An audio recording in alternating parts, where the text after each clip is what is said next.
اے چل تو نہیں جانتا ان دکھاوے کے شریف سادوں کو، خود ان سے عمل ہوتا نہیں اور دوسروں کو فلسفے جھاڑتے ہیں۔ سامنے بیٹھا اپنے دوست کو جھڑکتا ہے۔ تیسرا تماشائی سا بیٹھا تھا اور مہر خاموش سی نظریں جھکائے ہوئے تھی۔ اسے اس سب سے غصہ آ رہا تھا۔ اپنی بیویوں کو یوں سرعام لیے گھومتے ہیں اور پھر چاہتے ہیں کہ ہم جیسے اپنی آنکھیں بھی ٹھنڈی نہ کریں، جا جو مرضی کر لے اور دیکھیں گے ہم تیرے والی کو بھی اور دوسروں کی بھی۔ وہ مزید شیر ہوا اور خرسند کا سبب جواب دے گیا۔ وہ غصے سے لبریزتا اٹھ کھڑا ہوا جبکہ مہر بدگمان سی ہونے لگی۔ یہ شخص کہاں میری حفاظت کر سکتا ہے، اسے صرف مسکرانا آتا ہے۔ چٹاخ اس کے تھپڑ کی گونج اس قدر تھی کہ پورے ہوٹل میں سکتہ چھا گیا اور سامنے بیٹھا لڑکا کرسی سے نیچے گرا۔ سب شدت سے اسے دیکھتے ہیں جو سرخ چہرے کے ساتھ آستگی سے اٹھا اور اپنے کان سے ہاتھ ہٹاتا سامنے کھڑتا ہے۔ وہ سب اس کے ہاتھ کو خون سے رنگین دیکھ کر چیخ اٹھے اور مہر ساکت و جامد شدت تھی کہ کیا کبھی خرسند غصے میں آ سکتا ہے، کبھی کسی پر ہاتھ اٹھا سکتا ہے۔ وہ لڑکا درد کی شدت اور کان سے نکلتے خون کو دیکھ کر رونے لگا۔ I'm sorry اگر آپ کو زور سے لگی ہے، وہ نرمی سے بولتا سب کو حیرت میں ڈال گیا۔ کیسا عجیب تھا نا وہ۔ ہاں ہائے بیٹا، بیچارے کے کان کا پردہ پھاڑ دیا اور ابھی کہہ رہے ہو کہ زور سے نہیں لگا۔ ایک پختہ عمر کی عورت منہ بنا کر بولی تو اس کے ساتھ بیٹھے لڑکے نے اسے ٹھوکا دے کر خاموش کروا دیا کہ اپنے نازک کان کا جائزہ لے لے۔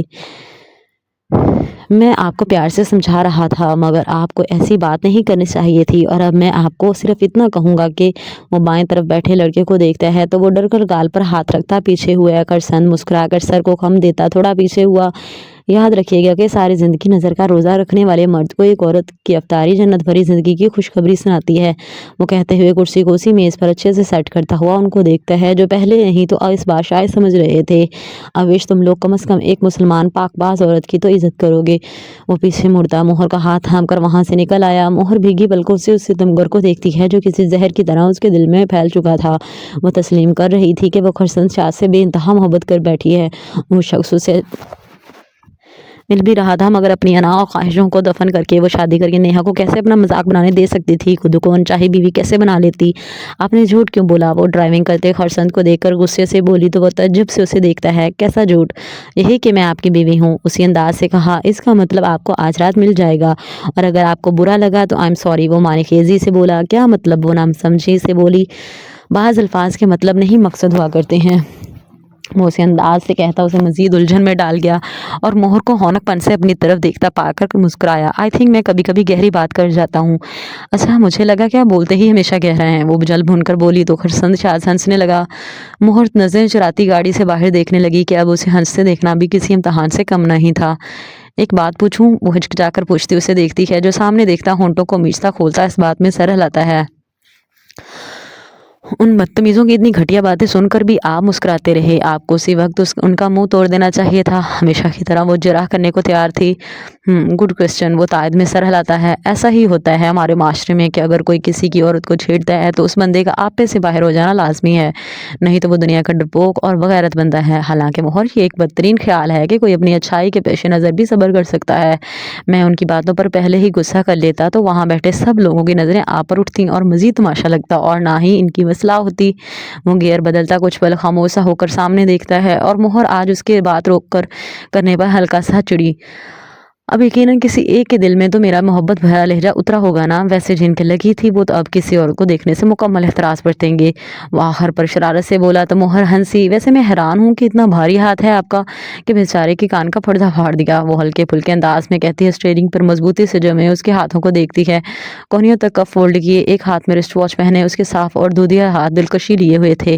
وہ انتہائی سرخ و سفید رنگت کا حامل شخص تھا جس کی داڑھی گہری سیاہ تھی۔ آپ نے یہ بات دیکھی ہوگی کہ جو بہت کم جھگڑا کرتے ہیں وہ بہت زبردست جھگڑا کرتے ہیں۔ وہ کسیانی سی ہنسی ہنستا بہوں کو سکیڑتا کھولتا ہے، ہر بات پر اس کے چہرے کے تاثرات بدلتے تھے۔ ویسے ہم جس معاشرے میں رہتے ہیں وہاں اکثر گھٹیا مرد عورت کو ہی قصوروار سمجھتے ہیں۔ وہ تلخ ہوئی اور خرسند کو تھوڑا برا لگا اس کی گالی پہ۔ ایسا ہوتا ہے کہ ہمارے معاشرے میں عورت کو مرد سے زیادہ قصوروار سمجھا جاتا ہے اور اب ایسا ہوتا بھی ہے۔ مہر تربیت یافتہ مرد کبھی بھی گھٹیا نہیں ہوتا، اگر وہ آپ کی حفاظت کرتا ہے تو آپ سے باز پرس کرنا بھی اس کا حق ہے۔ آپ کو ایک بات سناتا ہوں کہ ایک آدمی تھا، وہ اس پل کو چپ کرتا سڑک پر سائنانہ نظر ڈالتا ہے۔ مہر توجہ سے اس کی بات سن رہی تھی۔ اس کی بیوی نے اس پر الزام لگایا کہ اسے حق مہر ادا نہیں کیا گیا، چنانچہ معاملہ عدالت میں پہنچ گیا۔ وہاں پر بھی دونوں کا اپنا اپنا موقف تھا اور جب جج نے عورت کے چہرے سے پردہ ہٹانے کو کہا تو وہ شخص تڑپ اٹھا۔ وہ ٹھہرا اور مہر کا دل اس کے سر پر کچھ ماننے کو کیا۔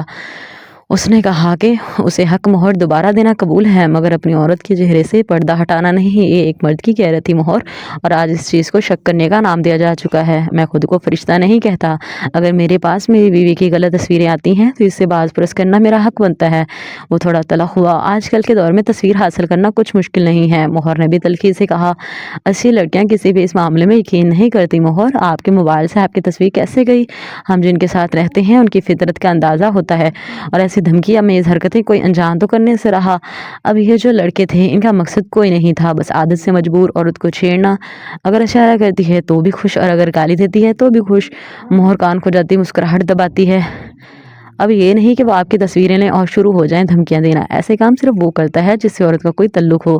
اب وہ تعلق محبت کا بھی ہو سکتا ہے اور نفرت کا بھی۔ وہ اپنا نظریہ پیش کرتا چوکیدار کے گیٹ کھولنے سے پر کار اندر پارک کرتا ہے، اور یہ دونوں تعلق بنتے کیسے ہیں یہ آپ خود سوچیں۔ وہ مہر کو الجھن میں ڈالے بغیر کبھی رہ سکتا تھا کیا؟ مہر فرحین نوک کر کے کمرے میں آتی اسے مخاطب کرتی ہیں تو وہ دونوں اٹھ کر بیٹھ گئیں۔ جی ماما، وہ پوچھتی ہے تو زرق کو باہر جانے کا اشارہ کرتی ہیں، جو جانتی تھی کہ وہ کیا بات کرنے لگی ہیں، اس لیے مسکرا کر سر ہلاتی باہر نکل گئی۔ مہر، مجھے تم سے ایک اہم بات کرنی ہے، وہ تمہید باندھتی ہیں تو مہر مسکرا کر سر ہلاتی ہے۔ جی ماما کرے بات میں سن رہی ہوں۔ مہر، تمہیں خرسند شاذ کیسا لگتا ہے؟ ان کے سوال پر وہ استفہامیہ نظروں سے انہیں دیکھتی ہے، ساتھ ہی دل کا شور بھی بڑھنے لگا۔ اچھے ہیں، فقط یہی نکلا۔ تو اگر ہم تمہارا اس سے رشتہ طے کر دیں تو تمہیں کوئی اعتراض تو نہیں ہوگا؟ ان کے سوال پر وہ آنسو پیتی سر جھکا گئی کہ بالآخر وہ لمحہ آ ہی گیا تھا جب اسے محبت اور انا میں سے کسی ایک کو چننا تھا۔ اگر تم ہاں کہو گی تو ہم بہت خوش ہوں گے، اور اگر تم انکار کرو گی تو بھی ہم راضی ہیں۔ ان کے الفاظ کا چناؤ ہر بیٹی کی طرح مہر کو بھی سر تسلیم خم کرنے پر مجبور کر رہا تھا۔ اس کے اندر بے چینی بڑھنے لگی۔ کیا وہ نیہا کے آگے ہار جائے گی؟ کیا اسے ساری زندگی دوسری چوائس بن کر رہنا پڑے گا؟ اپنے شوہر کا اپنی پہلی محبت کو سہارا دینا برداشت کر پائے گی وہ ساری زندگی اسی خطرے کے ساتھ کہ اس کا شوہر اس پہ سوتن نہ لے آئے سہ پائے گی؟ تم ایک اسٹپنی کی حیثیت رکھتی ہو مہر، جو تب نظر آتا ہے جب ضرورت محسوس ہو۔ جب کوئی قیمتی چیز نظر نہ آئے تو فالتو چیزیں ہی نظر آتی ہیں۔ اس کے ارد گرد نیہا کی طنزیہ آواز گونجی۔ میں یقیناً محبت کو چنوں گا کہ محبت میں عزت اور فرمانبرداری دونوں آ جاتی ہیں۔ خرسند کی اصلاح آس پاس گونجی۔ مہر، کیا ہوا؟ فرحین اسے ہلاتی ہیں تو بچوں کی اور انہیں دیکھا جو جواب طلب نظروں سے اسے دیکھ رہی تھیں۔ جو جیسا آپ چاہیں ماما، وہ بالآخر اچھی بیٹی بن گئی اور سر جھکا لیا، جبکہ فرحین خوشی سے اچھل پڑی۔ صدقے جاؤں، کتنی اچھی بیٹی ہو تم، میں تو پہلے ہی کہا دیا تھا کہ میری بیٹی ہماری پسند سے ہی یہ فیصلہ لے گی، دیکھنا یہ سب کتنا خوش ہوں گے۔ وہ اسے گلے لگاتی خوشی سے جھوم اٹھی اور وہ بھیگی آنکھوں سے مسکراتے لبوں سے انہیں دیکھ کر رہ گئی۔ میں بھی سب کو خوشخبری سناتی ہوں، اللہ تمہیں ہمیشہ خوش رکھے مہر، خرسند جیسا انسان ملنا نصیبوں کی بات ہے۔ تم ساری زندگی میری آنکھوں کے سامنے رہو گی، میرے لیے اس سے بڑھ کر اور کیا اچھا ہو سکتا ہے؟ وہ جذباتی ہوتی اس کا ماتھا چوم کر کہتی باہر نکل گئی تاکہ سب کو یہ خوشخبری سنائی جائے، اور مہر واش روم میں جا کر واش بیسن پر جھکی ہچکیوں سے رونے لگی۔ میں نے عزت نفس اور اپنی انا کا سودا کر دیا، میں نے فرمانبرداری اور محبت کو چن لیا۔ وہ خود کو باور کرواتی ہے مگر آنسو تیزی سے رواں تھے۔ Please like, comment and subscribe لازمی کیجیے اور ویڈیو کو پورا دیکھا کریں۔